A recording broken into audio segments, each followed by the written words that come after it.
Hello everyone and welcome back to another book review. Today I'm going to be reviewing an audiobook, so I have nothing to show you because the audiobook was on the phone that I'm also filming with, but I'm going to be reviewing Midnight in Chernobyl by Adam Higginbotham.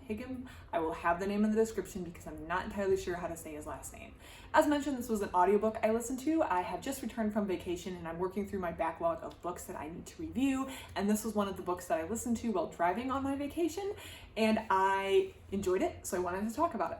I like listening to audiobooks when driving, particularly when I have long drives ahead of me. I find it a very enjoyable way to pass time in the car. I'm getting some reading in, I'm getting some audiobooks in during a time where I have to be in the car because I'm driving to vacation, and I had quite a bit of driving. So I got this audiobook from my library and I gave it a listen and I loved it.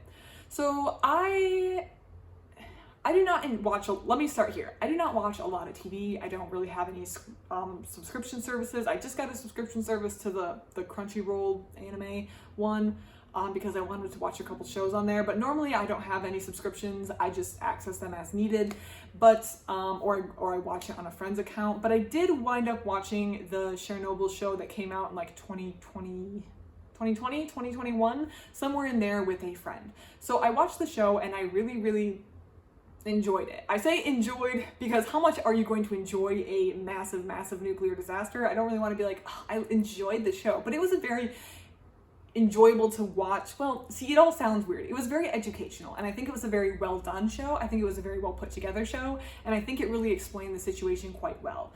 So that was kind of the last time I interacted with this big disaster, I guess you could say. So I did watch that TV show, even though I don't really watch a lot of TV. So I had that familiarity going into this book. I saw this book offered at my library, and I decided to get it out because I figured I could use a refresher and read a little bit more about it, or listen to a little bit more about it. So I always feel a little apprehensive reviewing something like this because I feel like I'm not qualified to discuss the Chernobyl disaster. I feel like I'm not a nuclear power expert. I feel like I don't have enough information or knowledge on the USSR and the system that was in place that kind of allowed this disaster to happen.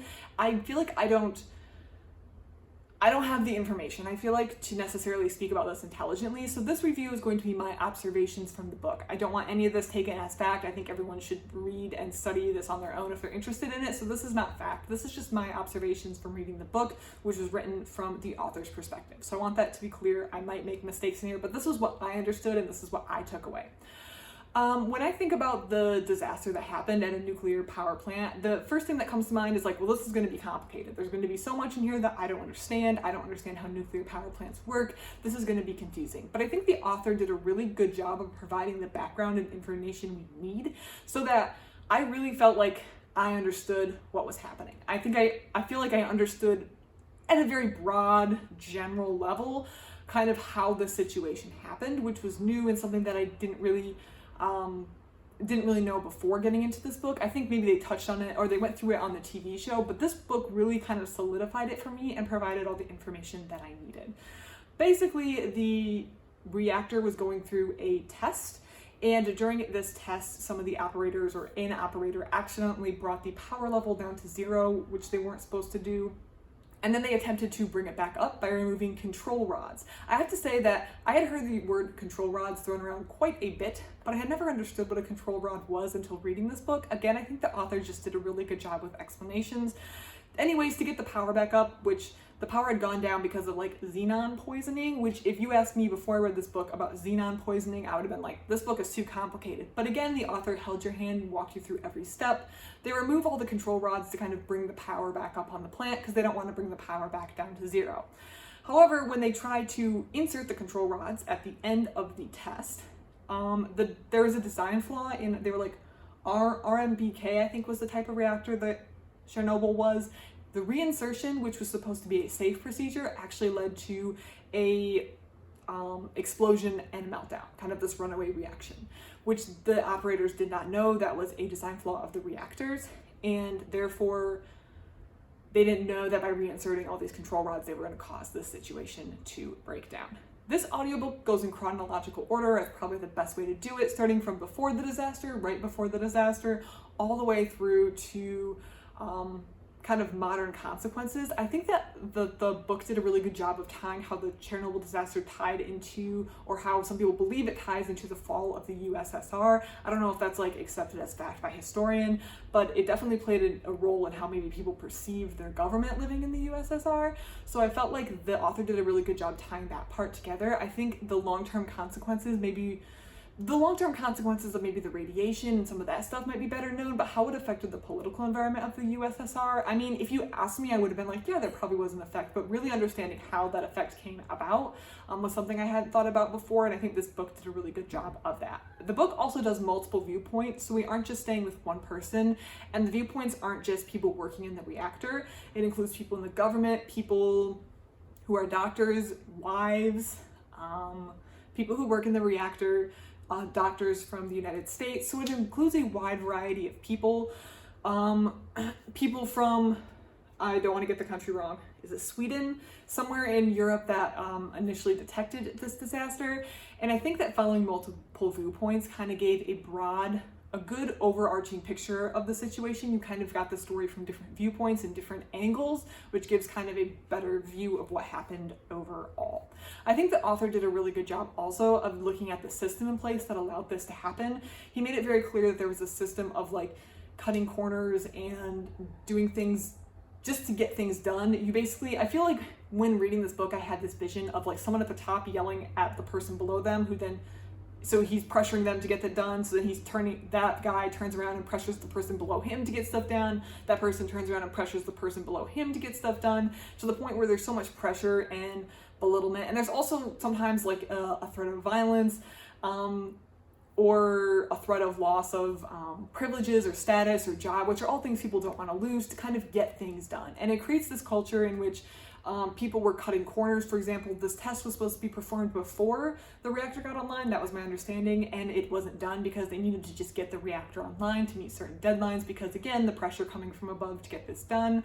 And also things like the design flaw, which wasn't really no one was really taking accountability for after the fact that the operators did accidentally drop the power to 0, but they didn't understand, it was the design flaw about the control rods I think they called it like a positive coefficient.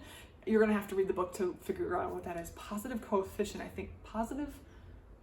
There was a design flaw in the reinsertion of the control rods, which they didn't know about. And the blame was almost immediately shifted onto the operators, with no one taking responsibility for the design flaw, which if the design flaw wasn't there, then the operator's error wouldn't have resulted in a gigantic nuclear disaster. I liked the view at the system. Again, I feel like I'm not intelligent. I don't want to trash my intelligence. I don't know enough, and I haven't read enough, and I haven't studied enough about the USSR as a whole to really feel like I can comment on the system and how that was in place and how that fed into it. But I do think the author pulled out relevant points and presented it in an interesting way that made me really think about how the work system, the culture that they were living in at the time kind of contributed to this disaster, and how maybe it would have been different if the culture had been a little bit different. And I think he did a really good job of showing how the blame was really placed on one side after the accident, because the other side, the design flaws, people who designed these, I think RMBK, I hope I'm saying that correctly, reactors, weren't taking responsibility or weren't owning up to the fact that the information was missing. Something I found was interesting too is a lot of things were kept secret or in the dark, and that secrecy and darkness really contributed to a lot of additional damage that we didn't really know. That didn't need to happen. That's what I want to say. So by not telling people what was happening right away, by trying to conceal the accident from the rest of the world, but also in ways like including rules and rule books, but not explaining why the rule has to be followed. You don't know, as an operator, when looking at the rule book, you didn't know if this was a rule that needed to be followed because of regular bureaucracy red tape, or if this was a rule that needed to be followed because not following it could lead to an explosion. There was no reasoning that was provided behind the rule, and with the lack of reasoning kept operators in the dark about the consequences of maybe breaking a regulation or a rule. And by having this whole layer of secrecy about everything, medical records, design, the operator rulebook, what was happening after the disaster, it kind of all, I think that level of secrecy also kind of tied into what I was talking about, how this impacted the USSR and the eventual fall of the Soviet Union. I feel like that they played into one another. And I think this book did a really good job of mentioning all these times where things were secret, things were kept under wraps, and the way that things maybe could have been dealt with better if these things had been brought to light, or if different government officials didn't try to cover these things up so much after it happened. I really enjoyed this book. Again, enjoyed. I mean, do I want to hear about people suffering from that acute radiation sickness and dying horrible deaths? Not really, but it did happen, and it was something that was that occurred in the world, and that we still have consequences from today. We still have the what's it called, the exclusion zone, and of course, it's still an active problem that kind of has to be dealt with and managed by humanity going forward. So it's something that happened in the world, and I think it's important to know about. I think it influences a lot of our decisions day to day, especially about like nuclear power and the role that plays going forward in the world.